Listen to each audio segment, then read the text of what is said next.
Hello and welcome to your news edition. These are the headlines.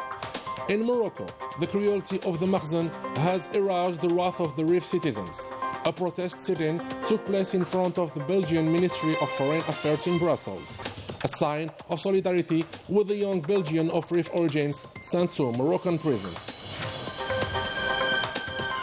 The funeral of Nael, the 17-year-old young boy killed by the police, took place on Saturday far from the cameras. The French don't take off.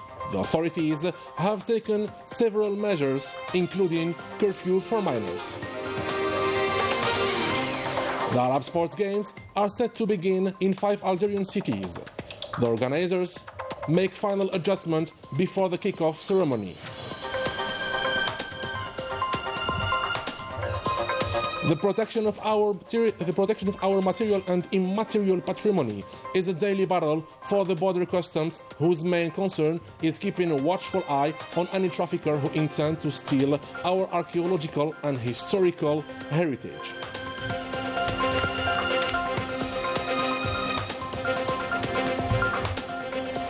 In Morocco, the cruelty of the Makhzen has aroused the wrath of the Rif citizens. A protestation gathering took place in front of the Belgian Ministry of Foreign Affairs in Brussels. The demonstrators showed the great solidarity with Ahmed El-Bourkiz, a Belgian of Rif origins imprisoned in a Moroccan prison known for being one of the most violent prisons in the world. The Makhzen tries by all means to turn to silence the voices of activists and human rights defenders. More details with Rania Al-Bahri. Once again, the tyranny of the Makhzen resurfaces to silence the free voices rejecting enslavement and the violation of rights. The injustice of the Makhzen has not spared the voice of Ahmed El-Bourkiz, a prisoner of public opinion, known for his unfailing support for the Rif peaceful movement for years.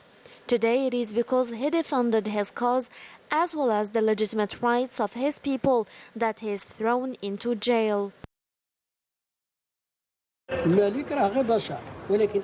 Mohammed VI is human, but everything he has ever done and continues to do with regard to Muslims and Rif citizens is absolutely inhuman. We refuse his policy. He is a dictator and criminal too. I can't find words to describe his cruelty. It doesn't correspond to any right, not even that of having a decent life. Ahmed is only in his 30s. Now he is sentenced to 20 years of prison. The Makhzen regime continues with non-stop its series of arbitrary decisions with regard to militants and human rights defenders by using injustice to settle its political accounts with all those who oppose its dictatorial policy. In the name of free Moroccans, we have only one slogan: down with the mafia and corrupt system of the Makhzen. We wholeheartedly support our Rif brothers who are always kidnapped following the orders of Mohammed VI. The rights of our Rif brothers are violated. A sit-in was held in front of the Belgian Ministry of Foreign Affairs in Brussels in solidarity with the young Belgian Ahmed El-Bourkiz from Rif origins.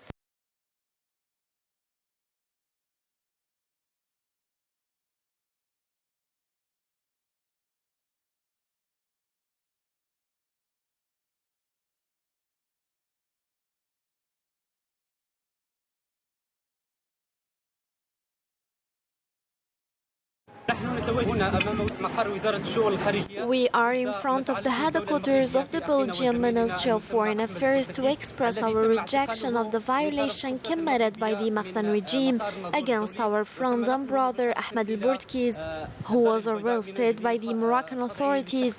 We are here to call on the Belgian authorities to intervene in order to release him as soon as possible.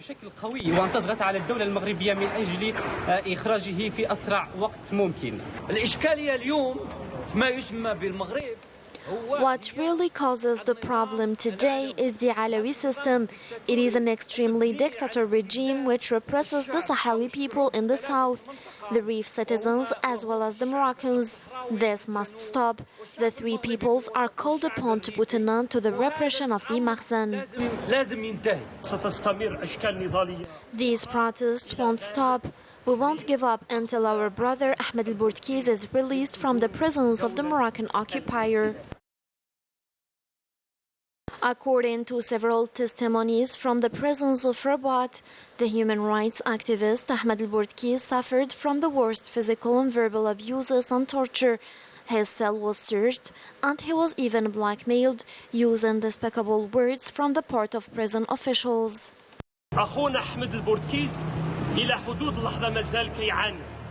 Our brother Ahmed al-Bourtkiz is still suffering. He is threatened, beaten and tortured without mercy. I say it and I say it again in front of the Belgian Ministry of Foreign Affairs. The Belgian authorities are obliged to act to save this Belgian citizen of Rif origins.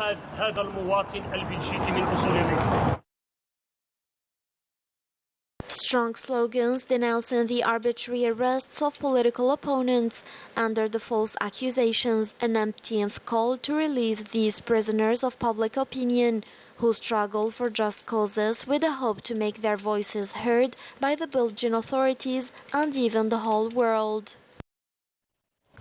The funeral of the 17-year-old young boy Nael took place. The 17-year-old young boy Nael, killed by the French police in Nanterre, in France, took place on Saturday.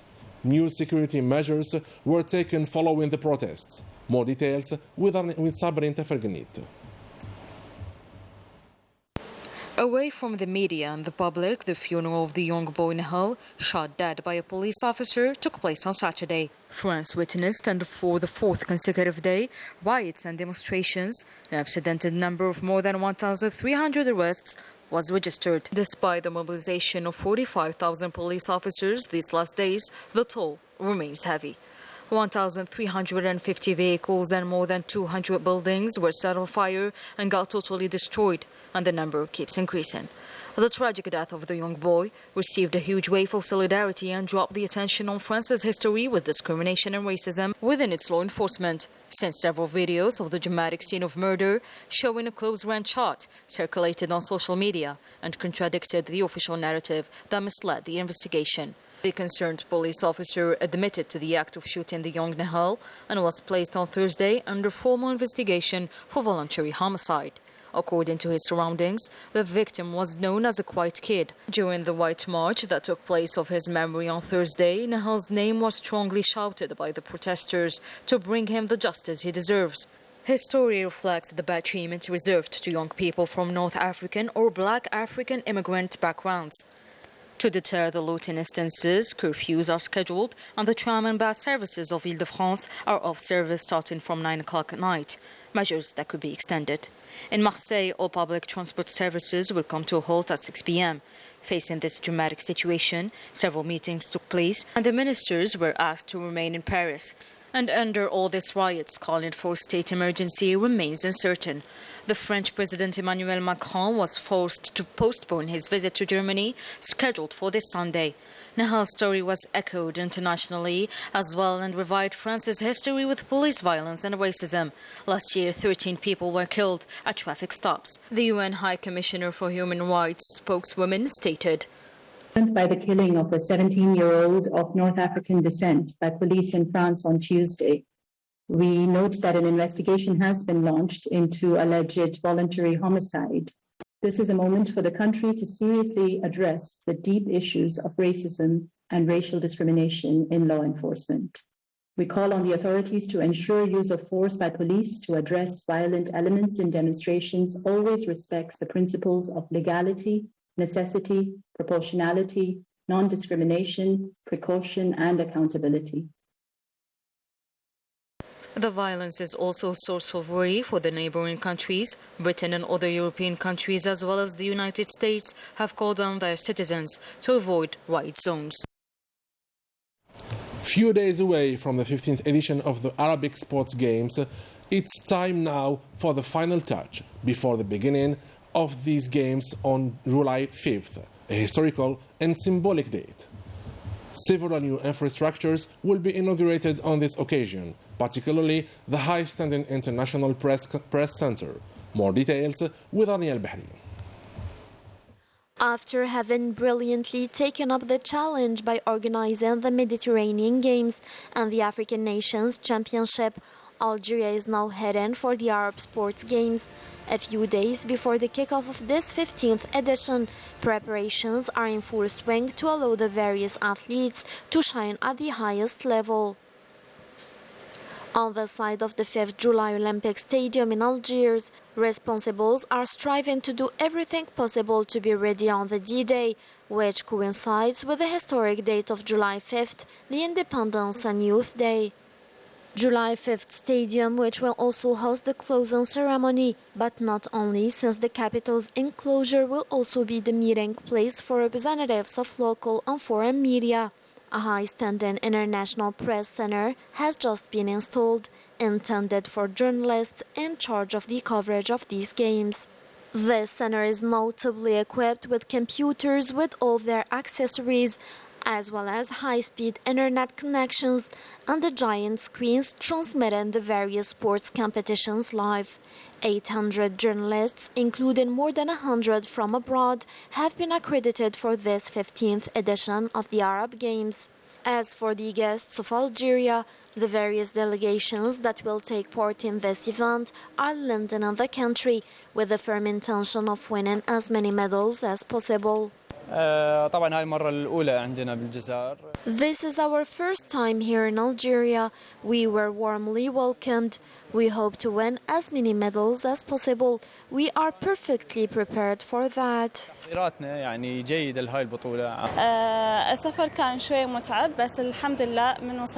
trip was a bit tiring, but we are happy to finally be in Algeria. The welcome was magnificent and everything is well organized. I'm sure that Algeria will be up to the challenge and that everything will go perfectly. We will try to win a lot of medals. The first discipline of these Arab Sports Games, namely football, for the under-23 category, will start on Sunday in Hannaba and Constantine provinces. Algeria will challenge Oman in Group A from 9 p.m. The Algerian athletics team has arrived on Saturday to Oran to participate in the Arab Sports Games that will take place in 5 Algerian cities from July 5th. The 95 athletes and the members of the delegation taking part in the games join their residence place in the Arab Sports Games camp.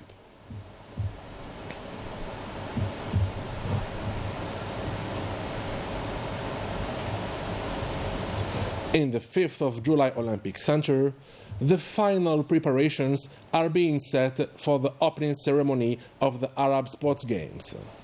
All the human and material resources are available for the success of the event.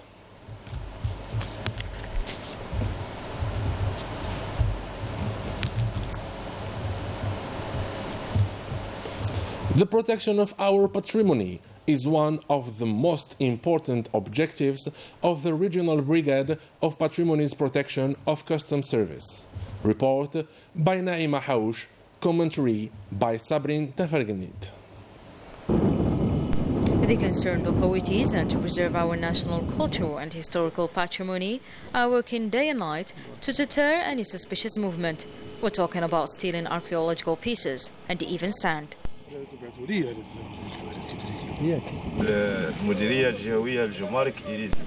Our mission as customs services is to stay vigilant, notably in Tassili Najar. It's an open-air museum. بما أننا في أكبر متحف على الهواء الطلق. Almost 1,000 pieces were seized by the customs services, which were destined to smuggling from the period of 2018 to 2023 in this region. The Regional Brigade of Patrimony's Protection is aiming to preserve the richness of our country, notably archaeological pieces that embodies our culture and history, and it is in accordance with other services, such as the officers of the National Park of Tassili Najar, the Forest Directorate, and the Special Brigade of the National Gendarmerie. We've received all the seized pieces by the customs services, and it concerns fossil, geological and archaeological samples. All of this embodies the main role of the customs in preserving and protecting our richness. Regular meetings are scheduled, and it gathers all the concerned authorities of this region, a way to boost the hard work put and dedicated for this rich patrimony. With this, we come to the end of our edition. Thank you for being with us. See you soon.